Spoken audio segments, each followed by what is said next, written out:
studio in Mount Pleasant, Iowa. The Congresswoman asked me to help with this town hall, moderate this town hall. So we're going to get to as many questions as we possibly can. That's the goal today. So with that, keep in mind the protest is happening out there, but we want to be able to hear the Congresswoman and her remarks. So try to keep it polite, try to keep it respectful, and let's have some, democracy. Let's do it today. So without further ado, I'll go ahead and say, Mariannette Miller-Meeks, please come take the stage.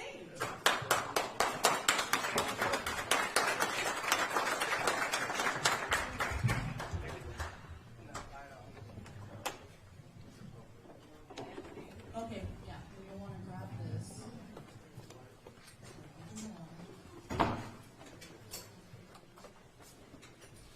And I know we want to give you a few minutes for some opening remarks, so we'll start with that and go from there.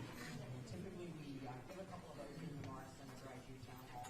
Hold that microphone real close. That includes whether it's radio or telephone or in person. First, thank you all very much for attending. Appreciate you being here. I also want to especially thank my staff who is here who have been working without me this entire time. So thank my staff who are here. Also want to thank Katie Johansson from Mount Pleasant for being here and moderating. We're going to do this town hall very similar to what the League of Women Voters does with moderator and answering questions. And we do want to try to get through as many questions as possible. I also want to say, since tomorrow is Veterans Day, as a veteran, I want to thank all of our fellow veterans who are here in the audience. And since you are recording this, for those who watch this recording, also want to thank those veterans for their service and sacrifice to our great nation.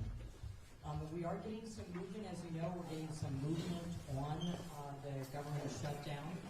So we have 8 Democrat senators who have agreed and have voted, as you know, to invoke cloture. So the filibuster ends, so there'll be a vote. And as a matter of fact, just a few hours ago, we were on a conference call with Speaker Johnson, and he wants us to return to D.C. now. I wasn't going to cancel this town hall, so we committed to doing this, and then we'll head back to D.C. And hopefully, as early as possible, would be on Wednesday when we would have a vote on funding the government. And pleased about that for those who have been struggling throughout this, that this will be coming to an end. I also want to let you know that despite sometimes voting people disappointing people who support me, and receiving criticism, I have voted for continuing resolutions and to fund the government before in the past. Now, why would I do that? One, because I think it's our responsibility to do that. Two, is I happen to grow up in a military household. I'm the 4th of 8 children. My father was career Air Force enlisted. My mom did not graduate high school. She had a GED. My entire life, both of my parents worked. I don't remember a time when they didn't work. And it was not unusual for my father to have additional jobs on the weekend. We would go to school with our sack lunches. And often it was peanut butter, maybe jelly, maybe not. We'd have 2 cookies. They weren't Chips Ahoy, and they weren't Oreos. They weren't brand name cookies. There were 2 cookies. We had to divide the package among 8 kids. And frequently, we would be able to buy the carton of milk in the lunch line. And to miss a paycheck, we had 1 paycheck in the military. I continually watched my father sitting at the kitchen table, figuring out if his military paycheck would make it in before the check he was writing for a bill that he was paying, calculating how long it would take to get to that entity and for them to deposit the check and cash the check, or whether or not his check would bounce. That's what I watched. So when I'm asked to fund the government, I consider that a serious responsibility. And I want no military family to go through what our family went through.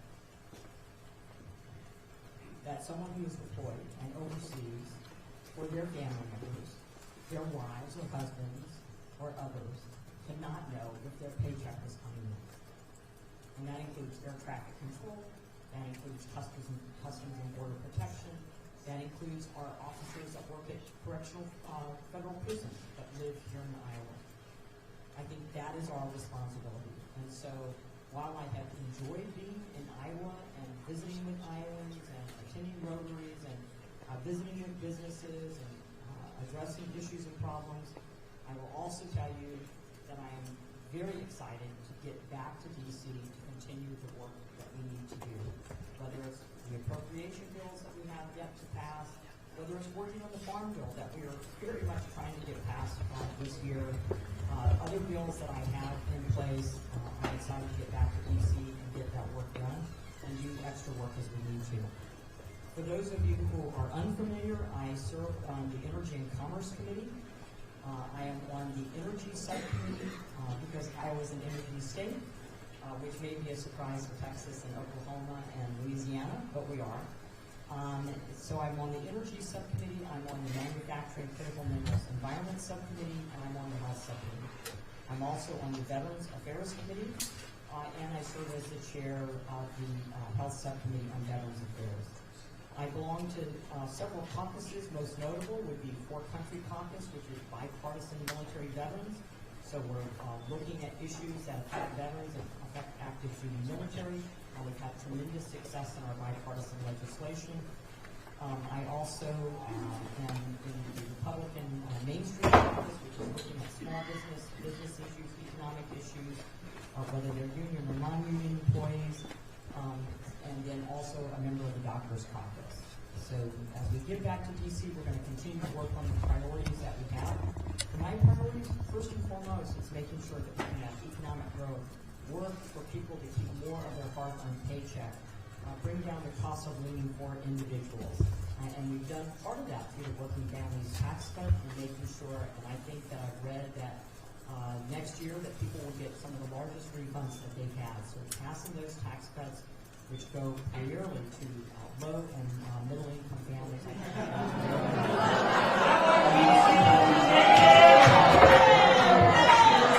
As we know, energy is 60% of food, so that will help to lower food costs, and then also continue to work on public safety. So, as a veteran, as a doctor, as a mother, and as a soon-to-be grandmother, I'm very excited to get back to DC and continue the work that we've been doing.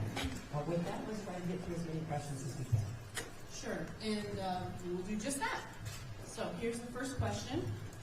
Erica from Iowa City says, please explain your refusal to provide SNAP benefits to our most needy, who are most needy, and don't lie and say it's the Democrats' fault. Well, on September 19th, we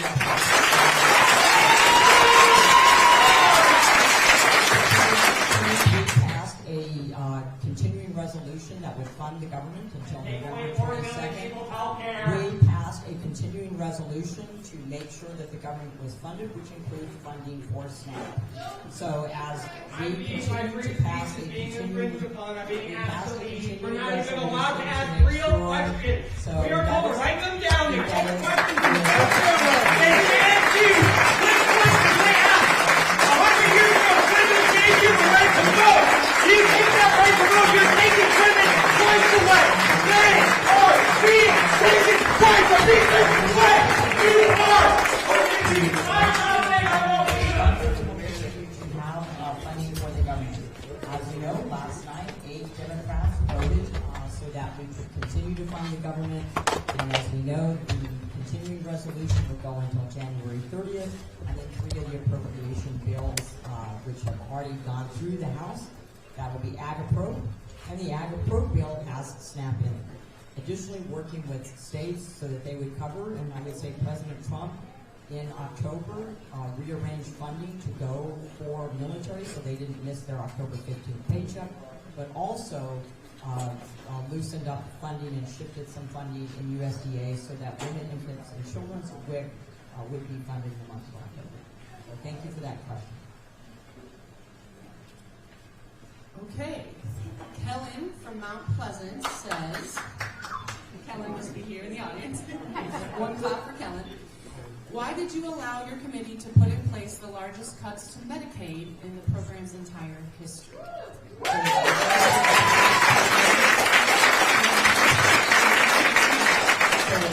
Thank you for the applause for the Energy and Commerce Committee voting to strengthen and preserve Medicaid.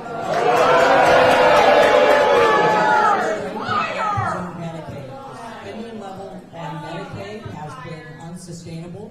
Medicaid growth will continue to be 30%, but we did put some reforms in so that those who Medicaid was intended for, children, pregnant women, those with disabilities, and those seniors or veterans who are dual eligible will continue to have that funding and growth. What things did we do, and what reforms did we make? First and foremost, we put in community engagement requirements in Medicaid. So if you are able-bodied, if you are not in a substance use disorder program, if you are not medically disabled or medically cannot work or volunteer or be in an educational training program, if you are not raising dependent children, those are all exceptions to the community engagement requirements. But if you're an able-bodied adult between the ages of 19 and 64, to engage in community engagement, again, whether it is work, whether it is volunteer, whether it is work, but I'm trying to answer the question, so if you could please let me do that, I would appreciate it. So whether it is work, 80 hours a month, or whether it is volunteerism, or whether it is an educational training program for 80 hours a month, those are now within the Medicaid program, and that's typically the expansion population. We also prohibited illegal aliens from being on Medicaid. Expected that. I'm sorry. All you have to look at Gavin Newsom when we put those requirements in. Gavin Newsom saying that they could no longer fund illegal immigrants getting Medicaid because they could not afford it. So that is there are loopholes. There are loopholes through the system that allows states to cover illegal immigrants with federal taxpayer dollars. The CBO has acknowledged it. I would suggest that you go back and look at the CBO. The CBO has acknowledged it and acknowledged that illegal aliens were receiving Medicaid. So you can get those exactly. The CBO has the numbers. The CBO has had them out. Budget Committee Chair Jody Arrington has said that. Furthermore, to have within a bill to say that you are reinforcing and reiterating federal law that loopholes should not be used to prohibit illegal aliens from being on Medicaid. Not aliens, they're humans. Immigrants, undocumented, whatever vernacular you want to use, they are illegal immigrants who are on Medicaid, who are ineligible for Medicaid, and for which should not be on Medicaid. But I thank you for that question. In addition to that, other reforms that we made in Medicaid, in addition to work requirements and illegal immigrants, were that people who are ineligible to be on Medicaid should not be on Medicaid. So there are people throughout the Biden administration, states,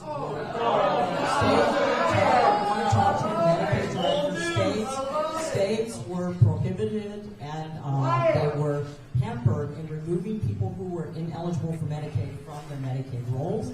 So those individuals states have to verify and increase their eligibility checks so that people removed from Medicaid who are ineligible for Medicaid. That is a significant savings to and strengthens and preserves the program. Lastly, there was another provision, the Medicaid Improvement Act, which is my bill that was incorporated into that. It is a bill where there are individuals who are on Medicaid in one state, they move to another state, they re-enroll in Medicaid in the second state or the third state without telling the other states that they have enrolled in Medicaid in those additional states. Those individuals are then, we're paying money directly to the insurance company. It's a per member per month if you're Medicaid managed care. It doesn't go to providers, it doesn't go to health care, it just is money that goes to the insurance company. That waste, fraud, and abuse we cut out. The CBO said that saves $14 billion a year. So over a 10-year period, 140. You can take up your challenge with the CBO. That's the CBO's number. So with that, those are reforms that we have done to strengthen and preserve Medicaid for those for whom it was intended, whether It would go much faster if you would allow me to answer the question. So I think with that, we have strengthened and preserved Medicaid for those who was intended, which is children, pregnant women, dual eligible seniors, and those who are disabled. Is there a plan then in place for kind of the rollout of this? I mean, how are you going to manage, a lot of these requirements? It is mine, but if you don't want to answer, did you write your question down like we all did? No. We'll have Katie write her question down, and then we'll answer it. All right. We'll move on to the next question from Alan in Iowa City. Do you support the Trump tariffs? I think tariffs can be a negotiating tool. They can help us to level the playing field. I can tell you that as I have met with farmers across our district, and for well over a decade, farmers especially have talked to me about the egregious practices of the Chinese Communist Party. They have talked about their grain and commodities that would be sent overseas, that they would be left in ships, they would go rancid, and then they would refuse to prepare, whether it was carcasses, whether it was meat products. Farmers, or currency manipulation, farmers have been the one that have wanted someone to handle and to address the egregious trade practices of other nations. So it is one negotiating tool. The Supreme Court will make their decision on tariffs, but I do think that handling and making sure that we have fair trade. The other thing that I do support of the Trump administration, which is in concert with what our governor and our Secretary of Ag, Mike Naig, have been doing, and that is trade practices to make sure that we have new trading opportunities. That has not occurred in the past 4 years. It is occurring now, and it's extremely important that we open up new venues, new trading opportunities, and new products for agriculture. We also have supported agriculture in what we have done in the Working Families Tax Cut, whether it's on the estate tax, so farmers don't have to sell their property and their farms. They don't have to sell their property or their farms in order to be able to have their family member inherit it. In addition to which, the provisions that we have made on 45Z for farmers, and the work that we're doing on biofuels, and especially on sustainable aviation fuel, to again have a new product and a new market for those goods. He's hurt by tariffs. Okay, we will move on to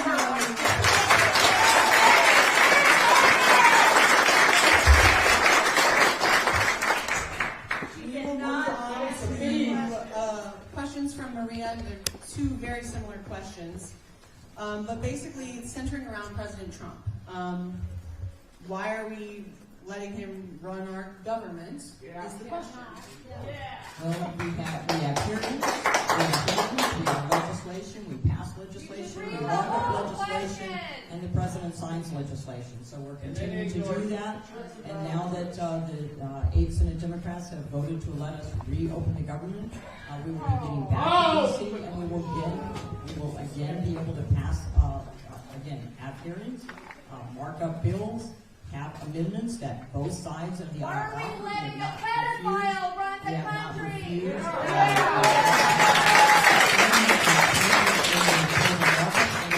Pass that legislation. So looking forward to get back to doing legislative work.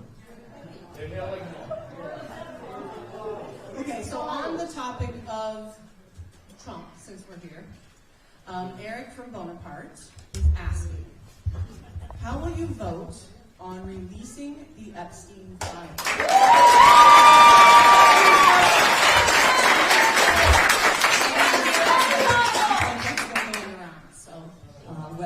Thank you very much for the question, Eric from Bonaparte. So I fully support releasing the Epstein files. I have always supported releasing the Epstein files. To release the Epstein files. But I think what's being lost in this conversation is, number one, that the Biden administration has had the Epstein files for 4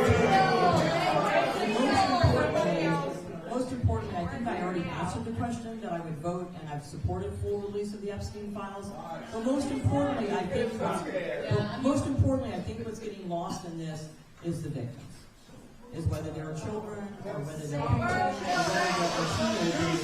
teenagers, to allow those individuals to protect their anonymity if they want their anonymity protected, to allow them to tell their stories, which they have.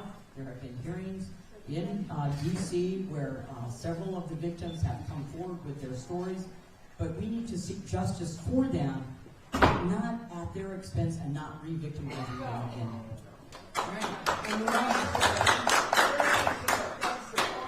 Ricardo from Columbus Junction.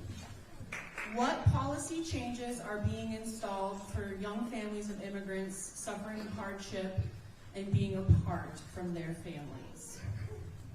Well, I think any immigrant family that comes from another country, and my parents are immigrants, and I have friends who have immigrated to this country legally, it can always be a challenge. But whether you are an immigrant to this country, a new immigrant to this country, or you're an existing citizen of this country, we need to continue to work as we are doing to make things affordable in this country, to improve the standard of living for everyone. To, as I mentioned when I started this, why I voted to fund the government. And in funding the government is to come from a background where people can create a new life, can create wealth for their families, to support those families. So whether it is keeping tax rates low for low and middle income families, which we have done in the working families tax rate. Taxes don't matter. The minimum wage is $7.45. No one can live on that. Economic growth within this country, whether it is trying to make energy more affordable and keep energy costs down, and also to allow the question is about immigrants. You can read the question again. I'm answering the question. It was what am I doing to that is a international law on public safety. Good answer. Good job. All right, and I went through a few questions. Some of them have kind of already been covered. It's the same question. So that's why I was pulling multiple out at a time. Jake from Burlington. Oh, well, this is about the Epstein files, and you said you would go to release the Epstein files. So I think that one's answered too.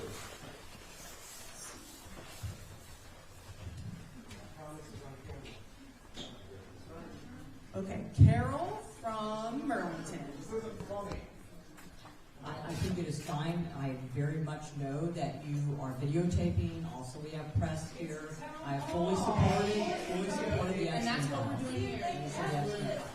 We're trying to... No, I think saying that you're recording it, I thought was humorous. Not funny, humorous. All right, let's move on to the next question. Carol from Burlington. Iowa is number 2 in the nation for rising cancer rates. What are you doing in Washington to address this issue and identify the causes and solutions? So thank you for the question. So first and foremost, when we had challenges in the state of Iowa with the funding for the cancer registry, I worked to restore that funding. So we've restored that funding. I have had numerous conversations with Dr. Jay Bhattacharya of NIH to ensure that there continues to be research and funding for research when it comes to cancer. We've also have a bill, one of my bills, which is the multi-cancer early detection. So it is a blood test. We know that cancer, early prevention, number one, prevention, whether it's lifestyle, whether it's genetic testing, whether it is foods or pharmaceuticals, that early detection is more important in trying to treat and have survivability of cancers. So the multi-cancer early detection blood test is one of those things that will help us to identify cancer earlier at earlier stages where it is easier to treat with better survivability rates. And it's something that makes the distance that you are from a hospital or from a screening device, it removes that barrier for individuals if you're able to get a simple blood test, have the blood test sent somewhere. So it is something that we're working very hard and hoping to get passed through in legislation this year, and will test more than one type of cancer and make it easier for people to have screening. So we'll continue to work on innovation, new cures, new research, and easier, faster ways to detect at earlier stages for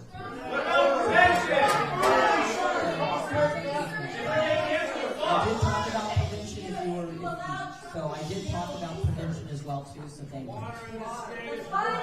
we had a lot of questions about the tariffs, why you voted to uphold Trump's tariff policies is one. And let me just say that there hasn't been any vote on tariffs in Congress, so we've not.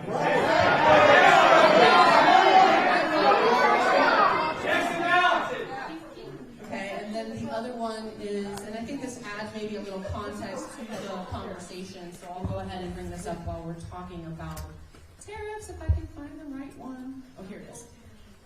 Kevin, well, a lot of them are the same, so I'm just trying to get to as many topics as we can today. Good job. Kevin from Davenport is talking about the tariffs, and he says it's killing us on the farm. The price of soybeans is below production costs, and corn too. Why are we supporting Argentina?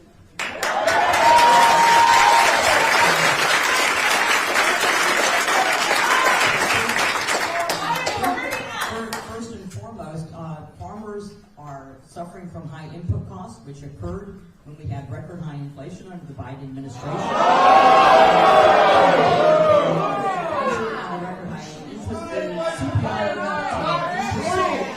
CPI went up to 9%. The farm economy has, I speak with farmers very routinely. I meet them on their farm, and farmers have told me about the egregious trade practices. They talked about the high input cost. In 2023, farmers were telling me that they were stressed that high input costs were a problem, whether it's fertilizer, whether it's pesticide, fungicide, seed, and especially when we have precision ag and trying to limit the amount of those things. They were functioning under high input costs. So we know that the farm economy has been stressed. It's why we work very hard with the incoming administration to increase the RVOs so that there would be more markets for grain products and grain commodities.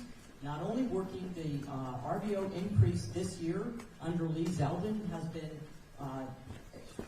over 2 decades since there has been any increase in the RVO. It is why we also work very hard on trade agreements, which are continuing ongoing, both within our state and as well as the federal government, which we have not seen in the past 4 years.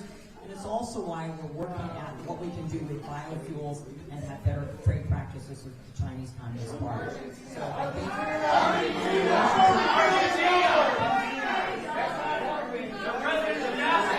I cannot answer a question if you're screaming. So thank you for reminding me about Argentina. There was a loan guarantee given to Argentina. They were not giving money. They were not bailed out. So China then purchased soybean from Argentina, and as we know that the recent trade negotiation with China was that China was going to also purchase soybeans from the United States. We have a few questions, and I don't think these really warrant maybe a long response, but because there's multiple of them, I want to ask. I think it's fine just to read questions so people know you're not filtering through the questions. It's fine to read them if we've already answered. We'll just say we've already answered them.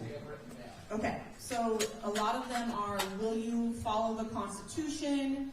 Did you violate your oath of office? I've always followed the Constitution. I swore an oath when I enlisted when I was 18 years old to uphold the Constitution. That's why I've also voted to fund the government. So yes, I have followed my oath to the Constitution and continue to follow my oath to the Constitution.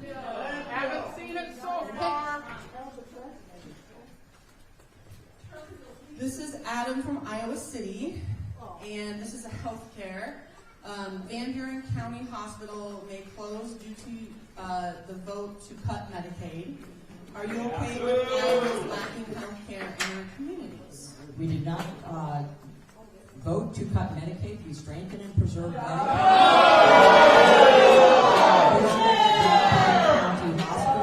As a matter of fact, one of our community funding project grants that is going through in this ag-appro bill will be $825,000 to the Keosauqua hospital that closed. To set that up as a rural community hospital. We also have $50 billion in the Working Families Tax Cut, $50 billion to the Rural Healthcare Transformation Fund. I have met with our hospitals, had all of our hospitals and our federally qualified healthcare centers and our community health centers. We have done 2 roundtables with Director Garcia, one in Indianola, one in Davenport. Meeting with those individuals, I've met with the hospitals, I've met with the nonprofit groups, I've met with the healthcare groups extensively on how we can reform and strengthen Medicaid and preserve it for those for whom it was intended. And to that end, Iowa has submitted its application for the Rural Healthcare Transformation Fund. I'm looking forward to seeing that gets through. Every state gets $500 million over 5 years of the Rural Healthcare Transformation Fund, and then the second part of that is a more competitive grant-based process. So thank you for the question. Okay, I just want to read a few more questions. I don't know if you want to respond. They've already been asked. Robin in Iowa City says, release the Epstein files. I think we're going to see that, but again, I'm going to say that we have to protect the victims. It's not fair to victimize the victims. It is not fair to victimize the victims, and it is necessary to seek justice for them. We also have more questions about the $40 billion to Argentina. Why is Trump doing that? There's a loan guarantee of $20 billion, as I recall. There is not money that went to Argentina.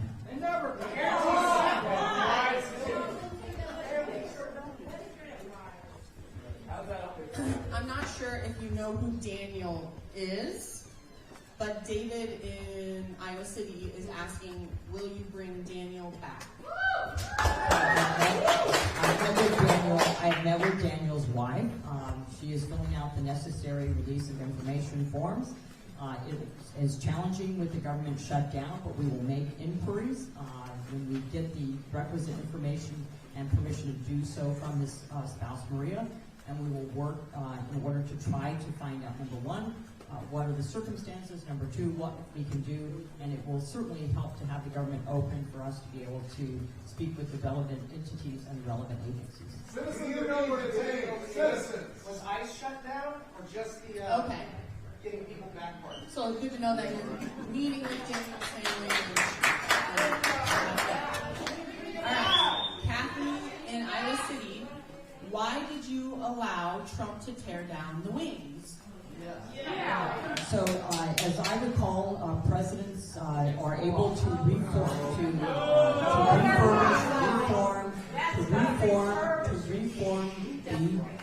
reform the White House. I don't recall President Obama ever asking me if I wanted a basketball court, nor have I ever visited a basketball court at the White House. The East Wing, I think, was built in 1942.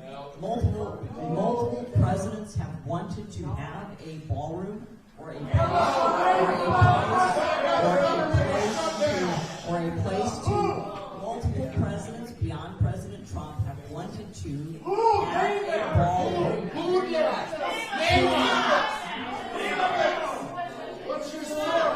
Okay. You can look up that information in your own. Kennedy, Reagan, Clinton, they wanted a place to be able to entertain foreign dignitaries. And this is not, but it was a lack of appropriations through Congress. This is not being built with taxpayer funds. We also have more questions to get to, if you guys want to, so we can move on. Lynn from Kelowna. I am a farm wife and a retired teacher. My husband and I have health insurance off the ACA marketplace for 6 years. We do not qualify for subsidies, but the marketplace works, thanks, because those people who do qualify for subsidies can purchase insurance. Why do you vote for permanent tax breaks for billionaires, but no help for low-income Americans?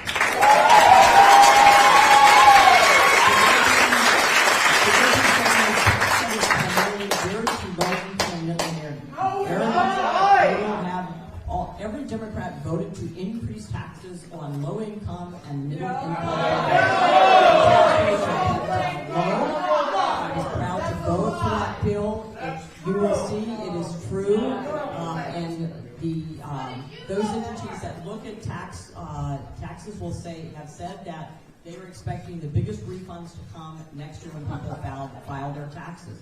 So keeping those tax rates down, I think, is very important. Also within the working families tax cut was the child care tax credit. So those who voted no on the working families tax cut were voting to cut in half the child care tax credit. In addition to which, you have the reprieve for senior citizens with $6,000 if you're individuals, $12,000 if you're married. And the standard deduction. The majority of people file by the standard deduction, about 90%. The standard deduction, if you voted no on the working families tax cut, then you were voting to cut in half the standard deduction. So all of those tax benefits will be helpful to individuals. Furthermore, on the Affordable Care Act or the Unaffordable Care Act, there was no change. What's your plan? There was the subsidies and the premium tax credits are unchanged in the working family tax cuts. Those were not touched, nor were they touched in the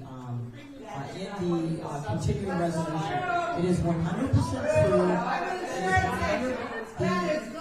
The premium tax credits do not expire. They were not expiring. What expired was COVID-era enhanced premium tax cuts, where that money goes directly to profitable insurance companies. It was a bailout to the health insurance companies done by the Democrats in 2021. And then they were then redone in 2022 through the IRA. Those are enhanced premium tax credits. It's minimal number of people. How much are rates going to go up? How much? The ACA premium tax credits were not changed. That's in the regular appropriations process. Double it. They're doubling here. The next question, and hopefully I can read it, so apologies, Terry, if I don't get it quite right. Terry from Riverside. Will you No, you're fine. You're fine. Will you continue to support the legislation that you introduced on October 24th to fund SNAP during the government shutdown? First and foremost, I've already explained why, despite disappointing some people and despite criticism, I have voted for continuing resolutions, especially clean continuing resolutions. Voting against a clean continuing resolution is not something that's been done before in the past by either party. Is not. Can you allow me to answer the question, please? Can you allow me to answer the question, please? Give her a chance. I withheld my pay. I have a bill, no budget, no pay. I will want to continue to see that go across. I have a bill to pay our troops. Continue. We just talked about that today, wanting to see that bill voted upon. And yes, I will continue and will not remove the bill that I have introduced to pay staff now. Will any of them pass? This is about SNAP. Will they pass? A shutdown. Yes, I hope to get, sir, I just answered your question. I hope to get a vote on that bill. Do you support Trump? Kind of on the subject of the government shutdown. Sally from Mount Pleasant. Hi, Sally. During the government shutdown, do you think it is right for Congress to get paid when other federal workers are furloughed?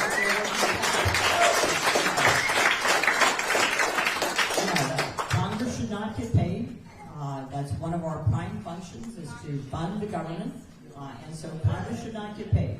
I think if you're in the military and you have to work without pay, if you are air traffic control and have to work without pay, if you are working in a federal prison and you have to work without pay, these are stressful jobs. They're very dangerous jobs. I don't think members of Congress should get paid.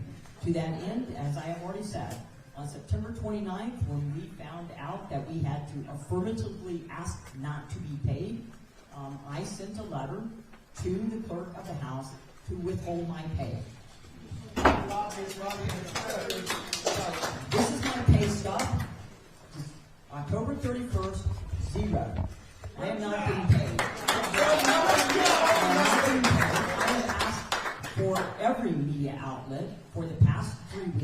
ask every member of Congress if they withheld their pay, because they should voluntarily not get paid.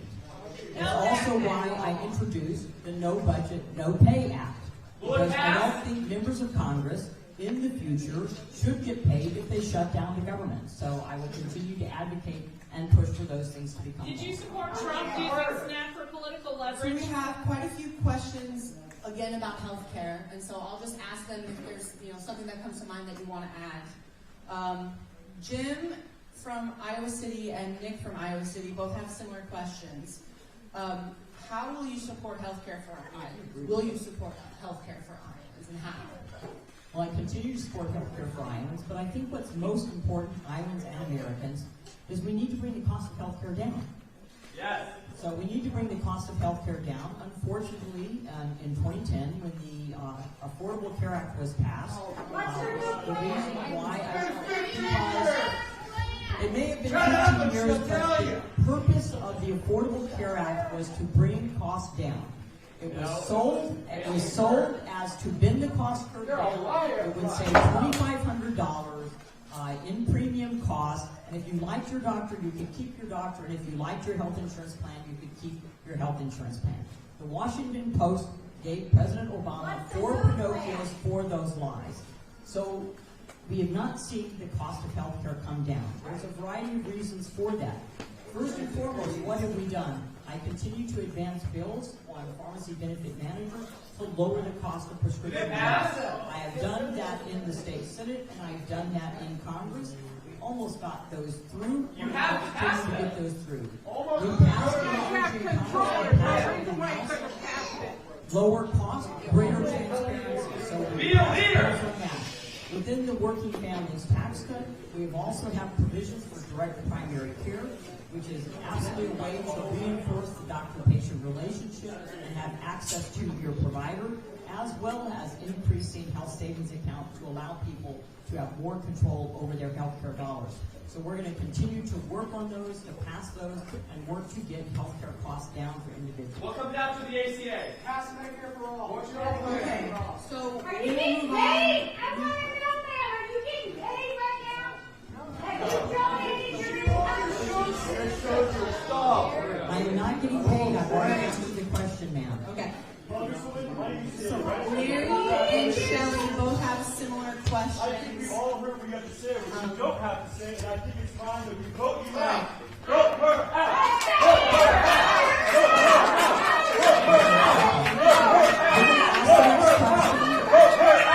Vote her out! Vote her out! Vote her out! Vote her out! Vote her out! Vote her out! Vote her out! Vote her out! Vote her out! Vote her out! Vote her out! Vote her out! How are you going to win again, basically? What are you going to do to address the concerns of Southeast Iowans so you can continue to support? So this is, I'm here in my official congressional capacity, so I'm not going to engage in an ethics violation. Needless to say, I will continue to do what I have done every single year that I have been in office, and that is I will continue to meet with constituents in D.C. I will continue to meet with constituents in Iowa.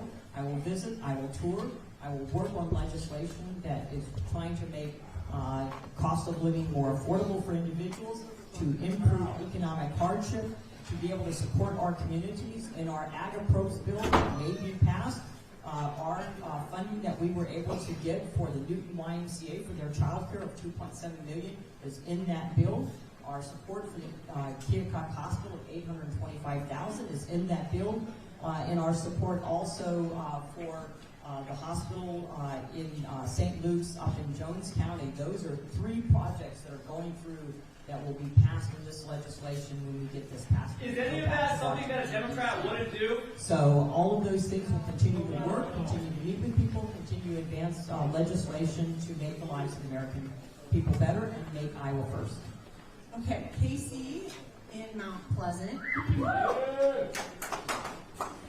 Over the past 5 years, Iowa's economy has shifted from stable to nationally uncompetitive. Our state's GDP has grown only 0.3% a year and ranking dead last in the nation. Towns like Mount Pleasant have suffered major closures, Iowa Wesleyan, etc.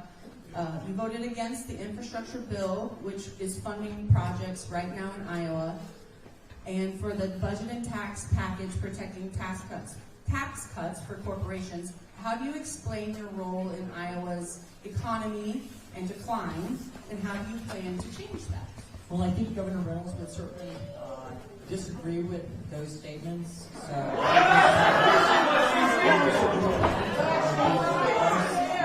our state has done well economically, as our ag economy has suffered from high input costs from Biden inflation. That is and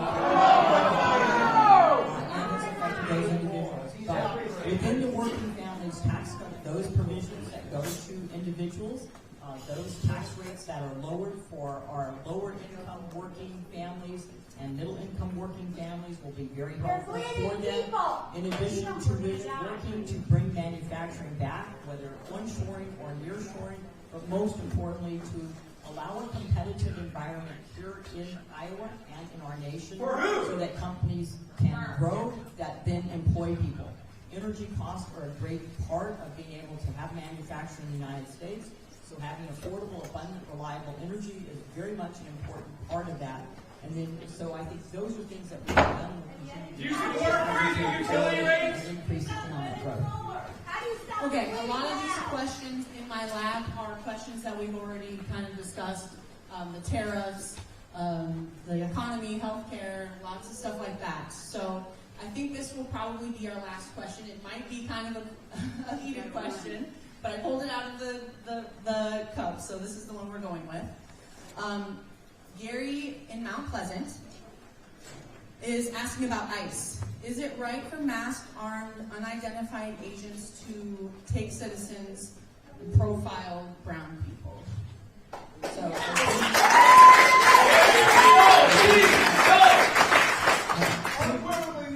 first and foremost, we've had 10 million people come through our borders. We've had 1.7 million known gotaways. Yes or no question? We've had people that were within cartels, within gang members, and so the American people, when they elected President Trump, the American people have wanted to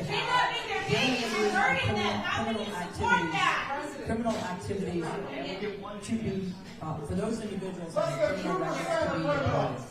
So, to that vein, I support removing criminal illegal immigrants, those who have crimes that have been convicted, those who are come back to this country. We deport those individuals. I may not agree with all of their actions, but individuals do not want it. I think that type of rhetoric has led to an increased attack on ICE.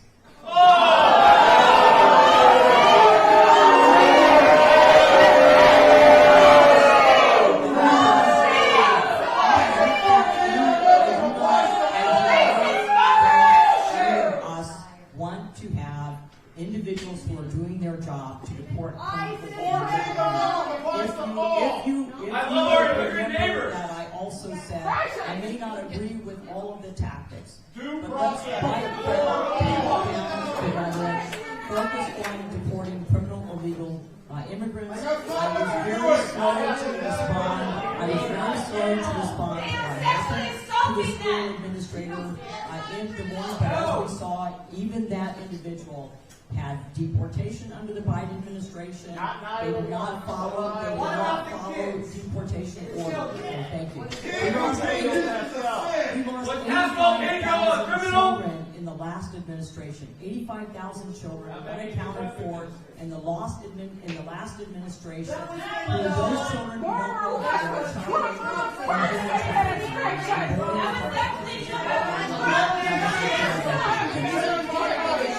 and ones that I know are near and dear to everybody's heart. Mariannette Miller-Meeks, is Pascal Pedro a criminal? We're hearing Please answer the question, was Pascal Pedro a criminal? I guess with that, You support him being a criminal? So we're going to thank all of you all for being here. We're going to thank Mariannette Miller-Meeks, is Pascal Pedro a criminal? Bring him back! Bring him back! Pascal Pedro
sure, like, so thanks for your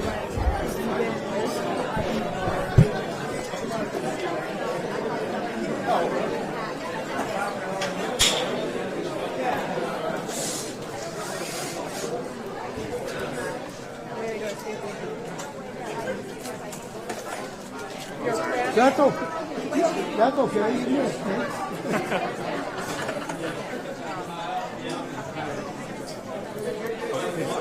No, you're right.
They're raising my rates $50.